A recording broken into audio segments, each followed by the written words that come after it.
maksud dan tujuannya, ya kan? Satu.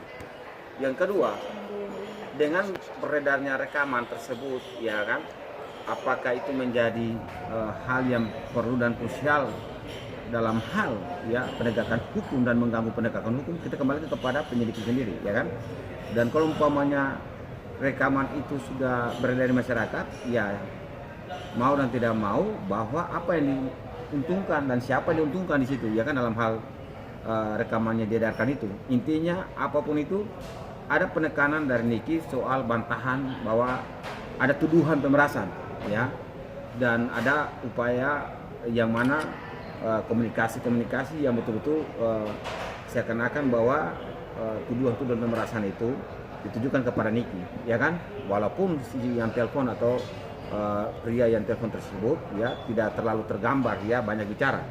Tapi apapun itu sudah bocor ke masyarakat dan siapa yang bertanggung jawab, ya kita kembalikan kepada penegak hukum, ya kan. Apakah itu barang bukti atau rekaman dari siapa, itu hal yang perlu dicari tahu. Karena kalau memang itu dari orang yang sengaja menyebarkan, kan Niki sekarang kan ditahan tuh, ya kan. Bagaimana Niki menyebarkan suatu barang bukti, ya, yang mana dia di dalam tahanan, ya kan. Mau dan tidak mau, saya sebagai praktisi hukum melihat ya dari sisi undang-undang perlindungan data, ya kalau bisa penegak hukum harus melakukan penyelidikan. Jangan sampai orang yang pertama ya yang sengaja melakukan hal tersebut mau menyudutkan kita dari sisi pelanggaran atau unsur apa pasal-pasal yang sudah dituduhkan. Yang mana pasal-pasal yang dituduhkan bagi saya adalah pasal yang tidak perlu diterapkan untuk Nikita Mirzani, itu aja. Bang, tapi ya Bang, maksudnya ini kan kalau misalnya punya apa dibilangnya kan si Loli sendiri nih Bang akan menanggungani ibunya sendiri. Nah kalau misalnya itu berlaku nggak sih Bang? Kan ini kan hukumannya di atas 5 tahun nih Bang, katanya kalau misalnya 5 tahun tidak bisa nih Bang. Ya, jadi gini, berbicara tentang penangguhan penahanan jangankan di atas 5 tahun, itu hak setiap warga negara. Penangguhan penahanan itu kan sudah saya sampaikan bahwa nanti syarat-syarat terpenuhi atau tidak kan kembali kepada penyidik, ya, dalam hal ini Reskrim, apakah diterima atau tidak. Karena begini, penangguhan penahanan kalau kita mengacu kepada pasal 32 itu hukum acara pidana, itu dia tidak mewajibkan berkaitan dengan orang atau barang. Tetapi apabila dasarnya terpenuhi, salah satunya adalah dia ditahan mungkin sejak awal dia kooperatif, itu bisa saja dikeluarkan contohnya. Tetapi kalau umpamanya contoh seseorang sudah dipanggil lebih dari 2 kali tidak datang, kemudian ada upaya paksa, itu memang sulit untuk dikabulkan. Tetapi apapun itu, penangguhan penahanan adalah hak daripada setiap warga negara Indonesia, itu aja. Tapi kan umur dia masih di bawah umur nih Bang, ya kan belum. Jadi gini, kalau bukan soal umur ya, pasti dia atas 17 atau 18 satu. Kemudian bukan aja keluarga dekat, ya pengacaranya juga bisa gitu. Ya kan, siapapun punya hak. Jangan kita terlalu mengatur tentang prosedur kepolisian, penyidik ya. Apa-apa ikut belangko dari mereka, belangko dari mereka, itu tidak boleh. Kita mari melihat pada aturan undang-undang gitu dalam hal ini hukum acara pidana. Apakah itu boleh dibolehkan, ya kan? Kalau memang kita memberikan jaminan dan pernyataan bahwa dia tidak melarikan diri, lalu dia betul-betul mengacu kepada undang-undang dalam pasal-pasal tersebut, bisa aja penangguhan penahanan itu dikabulkan. Karena gini, seseorang itu kan dianggap tidak bersalah sampai pada putusan menyatakannya, ya, dalam undang-undang kehakiman itu.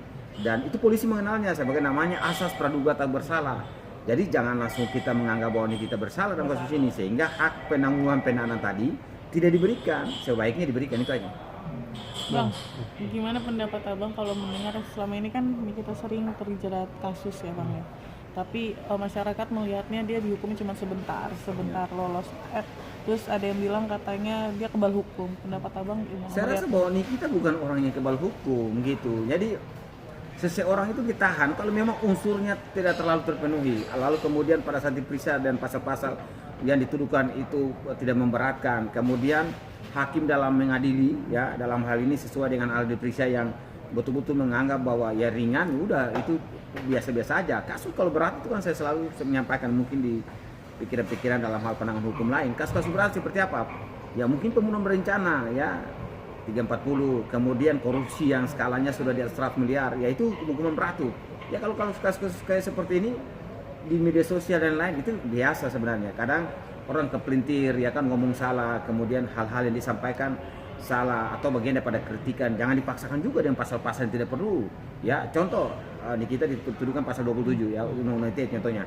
Lalu di dalam hal itu fakta ya jangan kita anggap bahwa itu adalah bagian dari pelanggaran hukum gitu, itu aja. Bang, terkait rekaman yang bocor itu, abang setuju gak RG harus diperiksa dan sebagai praktisi hukum gimana melihatnya? Jadi seperti saya punya pendapat hukum ya di media sebelumnya, sudah saya sampaikan apapun itu pelapor juga diperiksa. Ya, saya secara tegas katakan tidak mungkin orang memberikan uang kalau tidak mengandung dua unsur.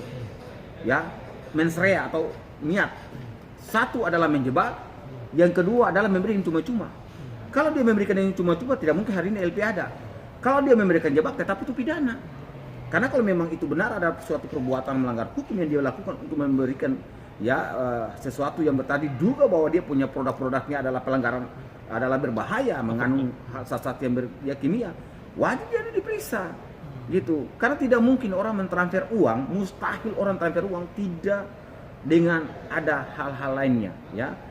Kalau memang sebagai saya, karena kita seorang yang tokoh ya dalam arti artis yang punya nama, ya bagi saya bahwa dia memberikan cuma-cuma. Supaya ini kita jangan kritik dia, dan itu biasa, itu tidak ada hal-hal berkaitan dengan ancaman. Karena dengan cukup jelas Mail asistennya ngomong di rekaman yang bocor itu bilang dengan dokter RG bilang, nih Niki lagi ada di samping gitu, mulut Niki mahal loh gitu. Ya. Kalau nggak ditutup mulutnya, berarti kan emang ada unsur. Iya kan, dari percakapan itu kan sudah kita bisa merangkum bahwa ada apa di telepon dengan bahasa seperti itu muncul percakapan itu. Analisa saya dan pikiran saya itu sejak awal tuh sama sampai hari ini. Seseorang diberikan uang cuma dua hal, salah satunya adalah untuk berkata bahwa ya udahlah saya mungkin punya produk salah. Yang satunya lagi memberikan yang cuma-cuma. Gitu. Jadi kalau Anda merasa bahwa Anda memberikan yang cuma-cuma, jangan Anda lapor. Nggak ada unsur pemerasan karena itu kategori pemerasan. Tapi kalau Anda sudah memberikan lalu Anda melapor, Anda menjebak orang dong. Gitu. Maka polisi harus memeriksa si pelapor. Makanya saya bilang, kalau BAP itu yang waras gitu, yang normal gitu ya. Bagaimana ibu bisa memberikan uang? Ada paksaan. Memangnya dipaksa dengan dipotong atau dengan ancaman kekerasan pistol dan lain-lain. Seperti polisi yang peras orang dengan senjata api, lalu digunakan pasal pemerasan itu yang baru yang viral ini kan. Itu baru ancaman. Kalau ancaman dengan WA itu pengancaman. Itu lagi kasih tahu bahwa produkmu itu saya beli, saya bisa berisiko kesehatan ya. Suatu hari saya bisa penyakit kimia dan segala penyakit kanker dan lain-lain, karena memang produk berbahaya itu bisa menimbulkan kanker. Saya mahal loh diri saya ini, ya kan? Benar tuh.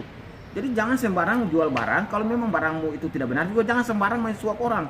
Mohon maaf bukan suap ya, memberikan uang kepada orang gitu. Kalau memberikan maka itu ada unsur ada apa di balik itu, ya kan? Gitu.